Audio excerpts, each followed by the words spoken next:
Welcome everyone. My name is Jeffrey Goodman. I'm the Director of Marketing and Development for the YMCA of Northwest Louisiana, and we are here for Shreveport-Bossier, my city, my community, my home. My guest today is Kelli Todd. So Kelli, thanks so much for being here today. I'll give everyone more information on who you are and what we're here to talk about, but really appreciate you making the time. You're doing some incredible work. Thank you. Thanks for having me. Absolutely. So let's hop in. My first question for you is, you once said, even the smallest contributions from caring individuals culminate into great achievements for our children, youth, and families. Talk to me, if you could, about what you meant by the quote above. Sure.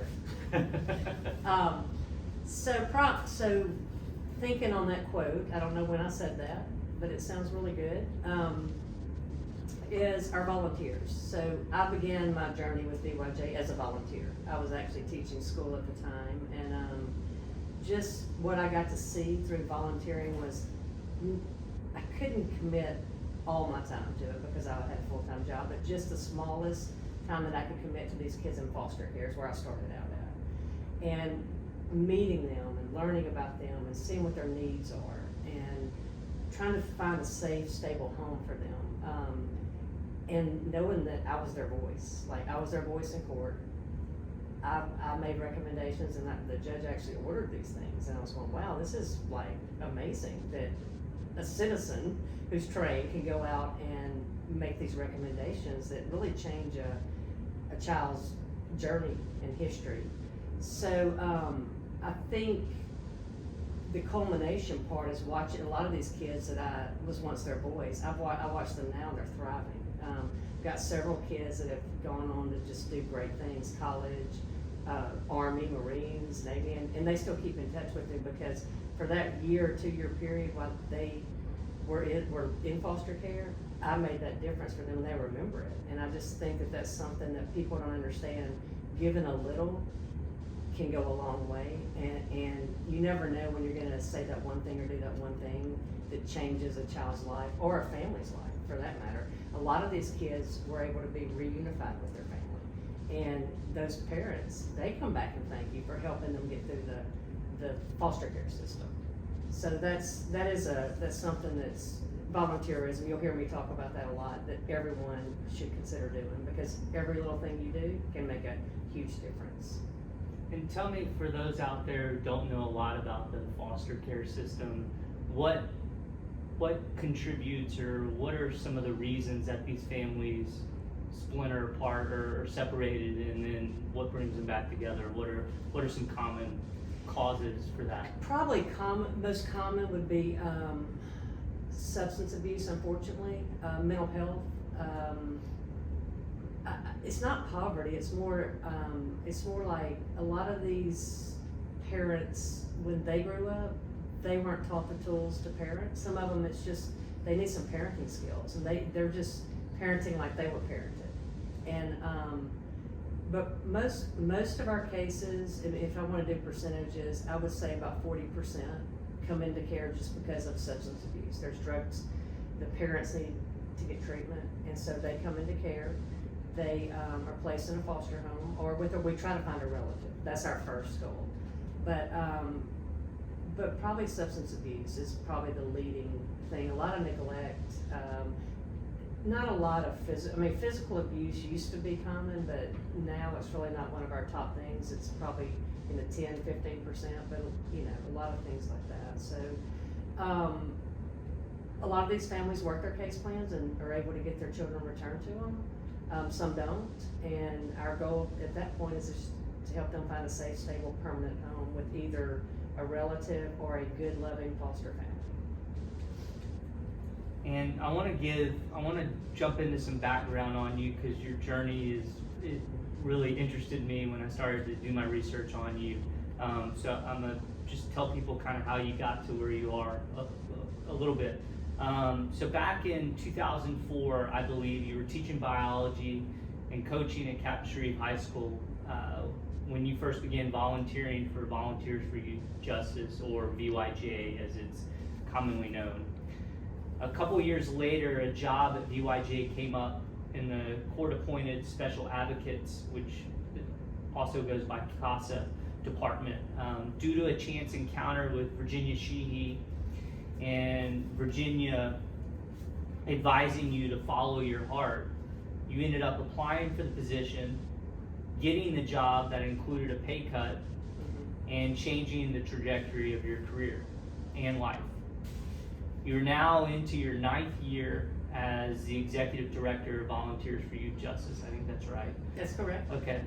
Can you talk to me a little about the organization VYJ and a few of VYJ's programs? Sure. So I did start volunteering with VYJ. It's a story that you'll probably enjoy. I was actually on a plane flying back from Florida. I think I'd been playing in a softball tournament or something. And I got on the plane and met these people that had on these shirts that said CASA. And I was like, CASA, what is that? And I was like, this is, strange. And they were cheering and having a good time. So I sat beside, she was the CASA program director at the time.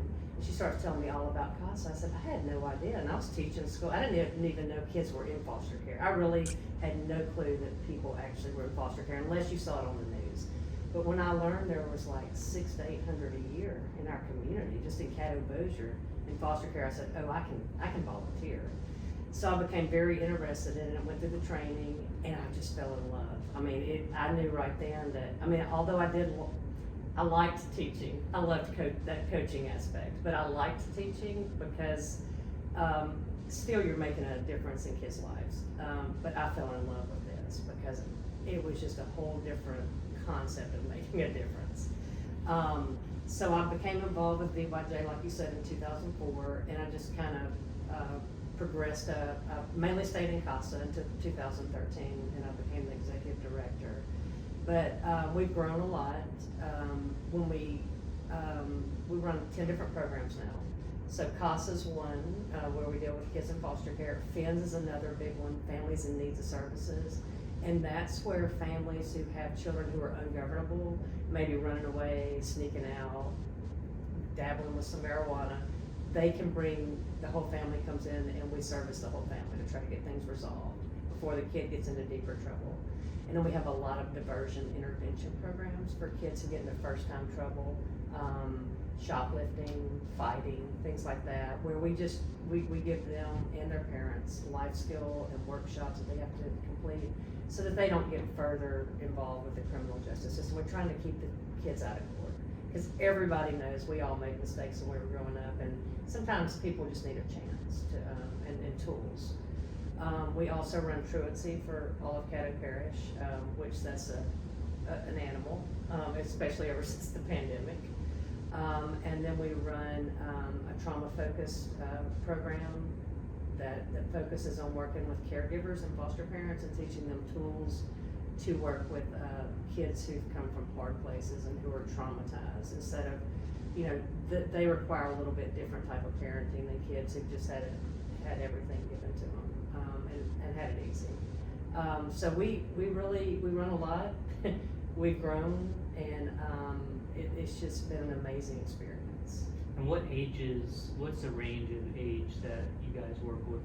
0 to 18. Okay. Now we go 0 to 21 because there's now extended foster care for those kids. When they age out, they can remain in foster care, and as long as they're going to school or have a job, and then that way we help them transition for get another 3 years with them. And we recently had Casey Monero in this chair, and I went and she had me come to the school and look at the program you guys are doing over there, which I was really amazed at. Talk to me a little bit about what you're doing at university, how this may be expanded to other schools in the parish. Well, I love Casey Monero because she is invested in her kids. So she was the principal that used to call me, and she won't mind me sharing this, every single day. Kelli, I gotta have this. I gotta have this. I was like, we can't just bring all our programs to your school. We just physically don't have the manpower.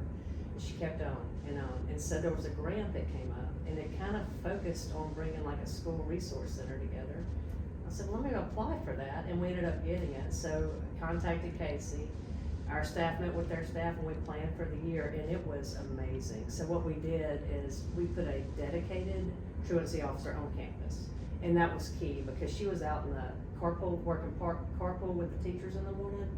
And so when the parent would drive up, she'd go, oh, she could address it there instead of having to call or try to send a letter and things like that. So she was hands-on addressing it.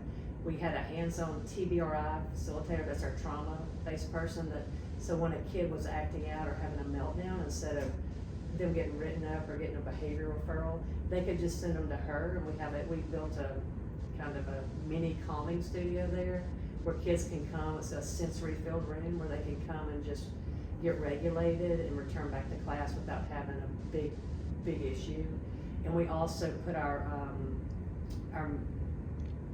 leadership academy for the 4th and 5th graders, and we did conflict resolution, the preventative portion, teaching them different tools, not hitting, not pushing, not fighting, but talking things out.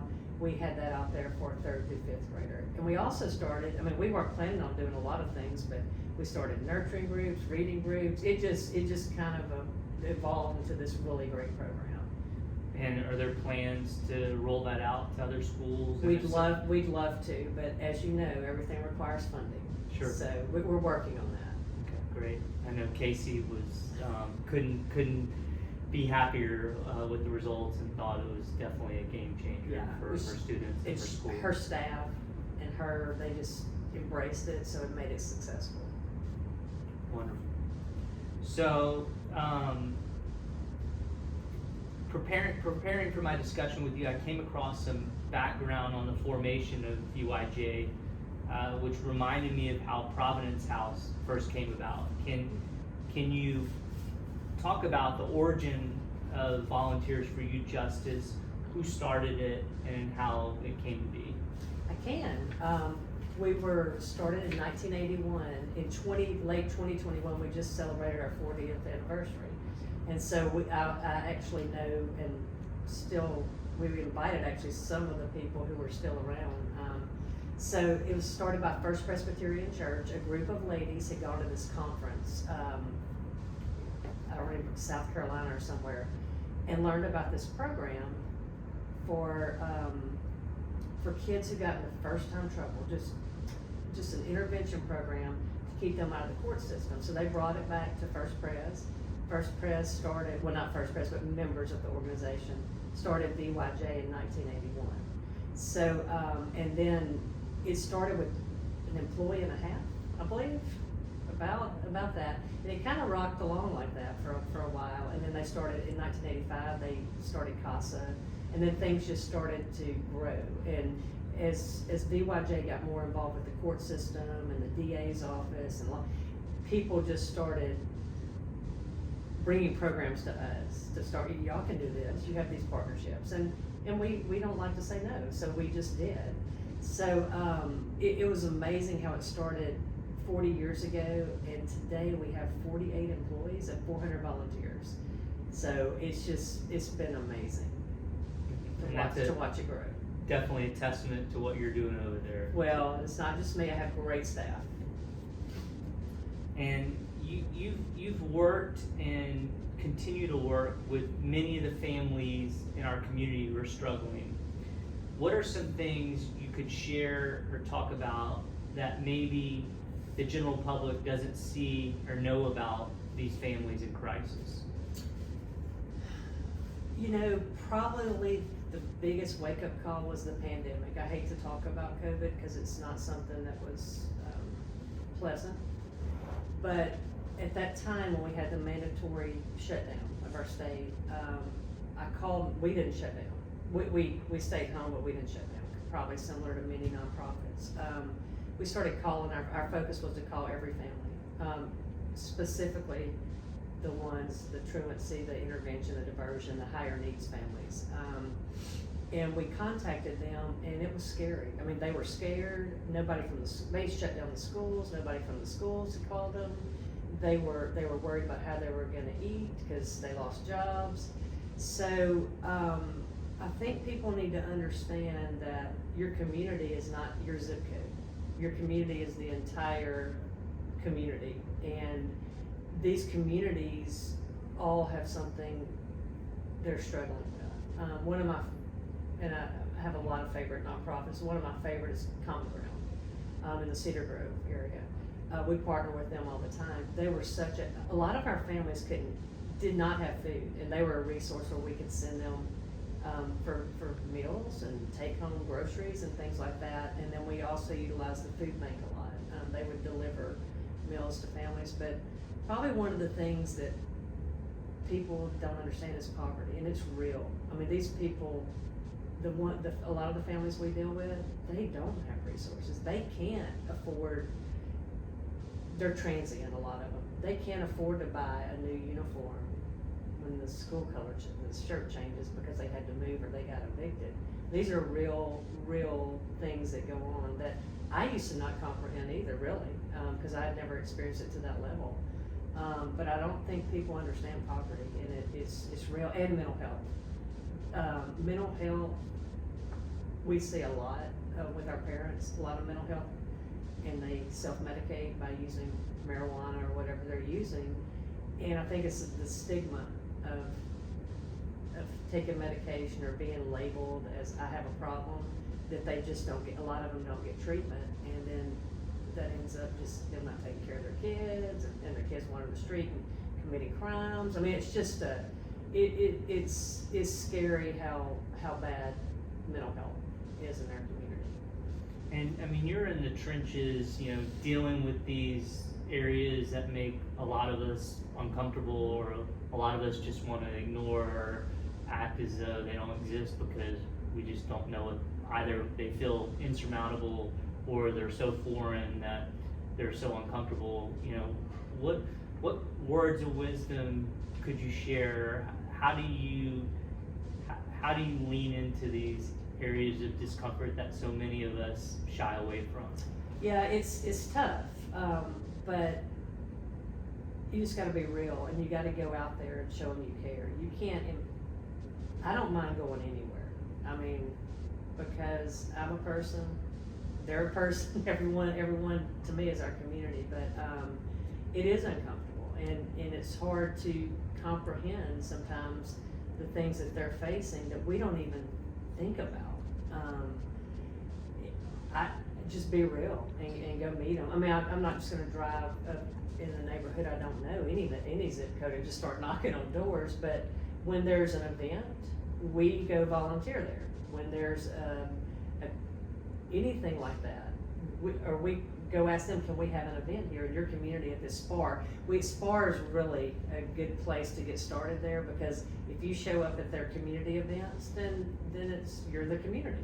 And they learn that you are someone that they can trust, and you're not there to turn them in to CPS or to judge them or anything, but you're somebody there to really help them and to be there. So. Yeah, no, that's helpful. I Yeah. think all of us need a nudge or a push, and I think all of us, Get involved. want to do more. Right. Yeah. So, in your opinion, are we breaking cycles? If not, what are we going to have to do differently to begin putting an end to some of the areas where our community struggles the most? I wish I could say we're breaking cycles, but I see it every day. We are touching some of the cycles, but as far as breaking, no. There is a new initiative that is statewide called My Community Cares, and right now they're operating in 7, 11, 06, and 07. They identified the zip codes with the highest amount of child removals, poverty levels, things like that. And they're just now breaking the surface. So what they're doing in these communities is they're setting up like community cafes, and they'll bring in like a mental health person, and the parents can come, the children can come, and they're trying to create events and do a lot of casework and meeting with parents. But I think it's going to take a lot more things like that. I think to break a cycle or to fix a problem in a zip code, to me, I think you have to get the neighborhood involved. I mean, because the neighborhood knows what's going on in the neighborhood. They're not gonna tell me and you, or anyone that's not in there what's going on, but they need to come up with solutions, and they need to create plans to fix it, and they need to address when crime's going on. They need to be part of the solution. And I think that's what My Community Cares is attempting to do, but it's just, we have so much here that I don't know how you task two people with carrying out that kind of work. And that's a statewide initiative? It is. It's funded by the Department of Children and Family Services. It's new. The Community Foundation piloted it here. They piloted it in 4 regions, and Shreveport, of course, was one of them. And they're about to expand to 9 regions, 9 different, I don't know how many parishes that is, but regions is how the DCFS breaks it up. But it's a good concept. We've just got to get it going. And what's it gonna take? So, well, a couple of questions. One, let's start with, are you guys currently involved in that initiative? Oh, we are. So anytime they have an event, they let us know, and we come into the community and we try to provide help, volunteer. Usually they hold them at the SPAR. That just seems to be a good place for everybody to get to, like easy access and things, and it's big. So we do volunteer with them. We're part of we go to all their meetings. We just try to keep up to date with what all they have going on. So the way I think it's gonna work is, now they have some extra funding, and they're actually gonna hire a neighborhood lead person that's in the neighborhood. They're gonna pay them a stipend.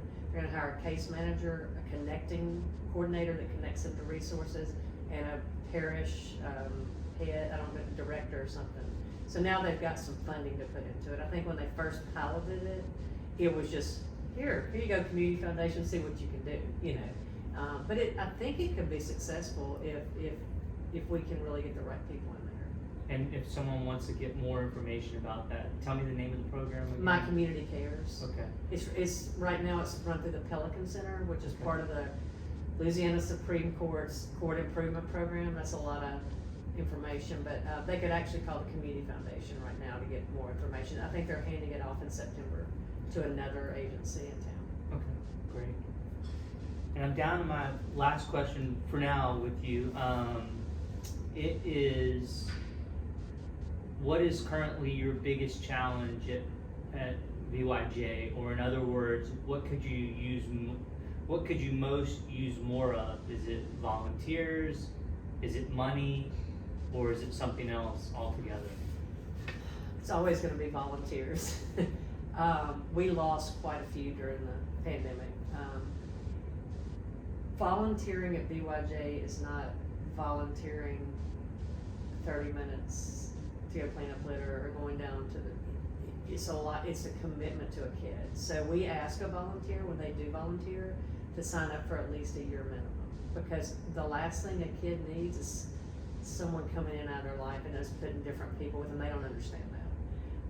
So volunteers specifically for foster care, that's a 2-year commitment. Most of the kids who come into care, they're not there just for a few months. It's usually a year to 2 years, unfortunately. And then we need a lot of mentors, volunteer mentors.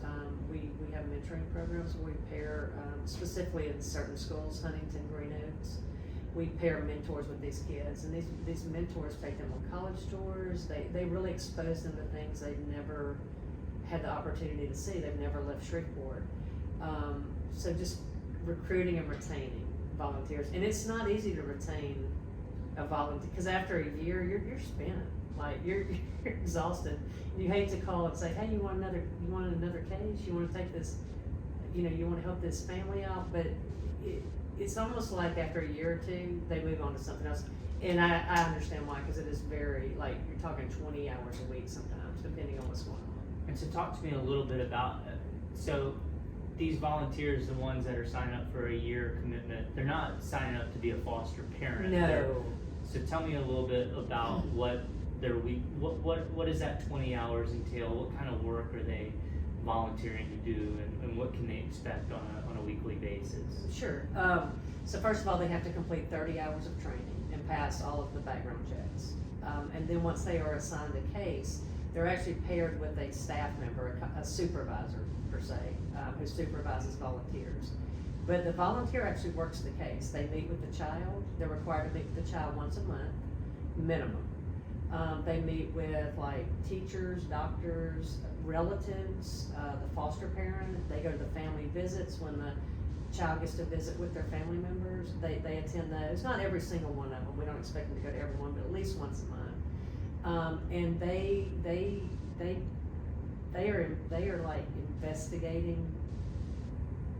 They are gathering information, is what I should have said, not investigating, and trying to come up with recommendations for what's in the best interest of this child. I mean, what is possibly in the best interest, not what the child wants or what the parents want. What's in the best interest, and it's hard because you're making recommendations for a kid's life. I mean, it's hard.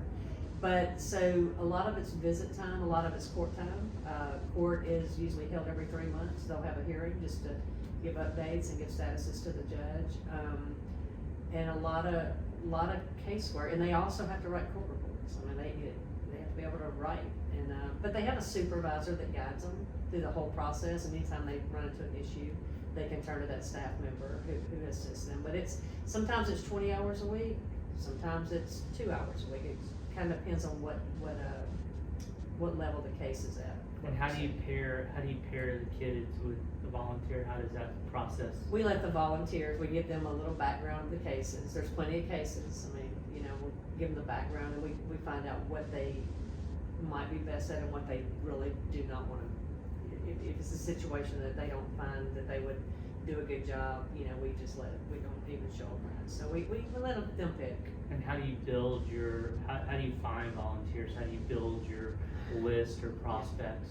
We have a recruiter trainer. We have two actually that recruit and train. They're at events all the time, like all the local races. We just did an event at the Bloom Rally. We set up tables and recruit there. But our best, word of mouth. 40% of our volunteers come from a friend who's a volunteer, letting them know about what we're doing, and then they'll sign up. A lot of speaking engagements, a lot of just anything we can do in the community to let people know that we need volunteers. And if someone's interested, if someone's listening to this and is interested in more information about volunteering, what's the best way to contact you guys? The best way is to go to our website. It's www.vyjla.org, and you can even fill out the application online. You can get more information. We have a Q&A session on there where you can just learn and get your questions answered and learn about the commitment. Great. Well, it's so wonderful having you here, Kelli. You're doing extraordinary work in the community, and we're so lucky to have you. Thank you. I appreciate that. Absolutely.